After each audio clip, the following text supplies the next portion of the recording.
Directeur du département culturel du Centre Pompidou. Centre Pompidou, où se déroulait ce week-end justement un moment d'échange intense, de proposition d'un monde nouveau.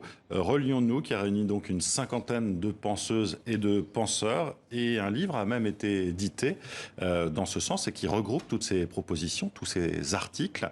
Relions-nous, la constitution des liens de l'an 1 aux éditions Les Liens qui libèrent. Relions-nous parce que nous sommes aujourd'hui déliés, d'autant plus avec cette pandémie. C'était ça l'idée ? Ce que la pandémie a montré, c'est que nous risquions de nous délier les uns des autres et qu'en même temps, nous étions absolument liés, nos destins étaient absolument liés, jusqu'à la prise de distance. Vivre la même chose au niveau mondial. Absolument. Et puis, non seulement nous étions liés entre nous, de telle sorte qu'il fallait nous écarter un peu les uns des autres pour éviter de nous transmettre le virus, mais nous étions liés à notre environnement, je dirais, vivant, puisque le Covid, c'est au départ une zoonose, une épidémie d'origine animale. Donc la relation entre les humains et les non-humains, relation affectée par la dégradation des milieux de vie et la promiscuité croissante entre les hommes et les animaux, tout cela compte. Et puis on a vérifié aussi, la carte de la pandémie sur la planète l'a montré, qu'il y avait des relations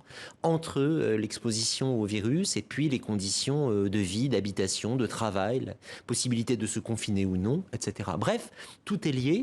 Et une initiative comme le Parlement des liens a consisté à explorer toute la diversité de ces relations et à mettre en relation les savoirs qui s'en occupent. Parce qu'on vit aussi un moment où les disciplines sont multiples, sont diverses, sont de plus en plus spécialisées, au risque de ne plus pouvoir se nouer les unes aux autres. Donc l'idée, c'était aussi de relier les savoirs entre eux pour mieux comprendre les liens qui nous unissent. C'est en sorte un appel à une interaction généralisée entre les êtres humains, bien évidemment, mais aussi entre les savoirs qu'ils produisent et dans différents domaines. C'est bien ça, hein ? Exactement. C'est au fond la victoire d'un immense penseur, d'un immense poète qui est Édouard Glissant. Édouard Glissant qui considérait que l'archipel était le modèle non seulement de la société ou d'une utopie possible, mais le modèle de la réalité elle-même. Autrement dit, que nous n'étions pas des îles séparées les unes des autres, mais que nous étions traversés, constitués jusque dans notre étoffe la plus intime par les liens qui nous lient à d'autres, et que pour le comprendre, il fallait non seulement recourir aux sciences, et ce week-end, nous avons accueilli au Centre Pompidou des écologues, nous avons accueilli des virologues, comme Charlotte Brune, des historiennes et des historiens, mais nous avons besoin aussi de la littérature. Et c'est pour ça que des autrices et des auteurs comme Maëlys de Kerangal, comme Alain Damasio, comme Marie Cosnay étaient présents parce que la littérature est au fond c'est la grande traversée ou la grande traversante entre les domaines. C'est le trait d'union aussi. Enfin, je veux dire, c'est clairement ça qui opère, qui permet cette transdépendance. Je crois que c'est comme ça qu'on appelle justement ce que vous proposez, tout simplement. Est-ce que c'est pas difficile aussi ? Alors moi, je m'adresse aux philosophes qui connaissent sans doute aussi l'organisation du cerveau humain, tout le savoir cognitif qu'on a aujourd'hui, qui fait que dès qu'on est tout petit, on classe les choses.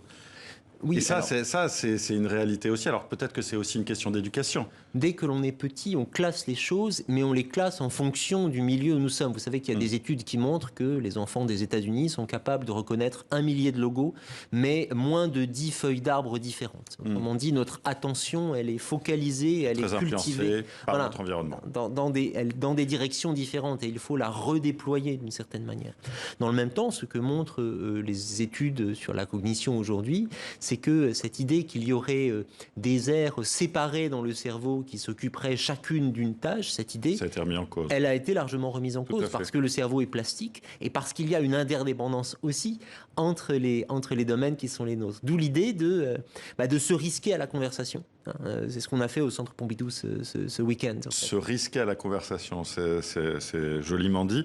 Vous faites vous-même des propositions dans ce livre avec 3 autres philosophes. Dans l'article 1 est écrit que tout lien est reconnu comme occasion de penser. C'est joli aussi, ça. Hein ?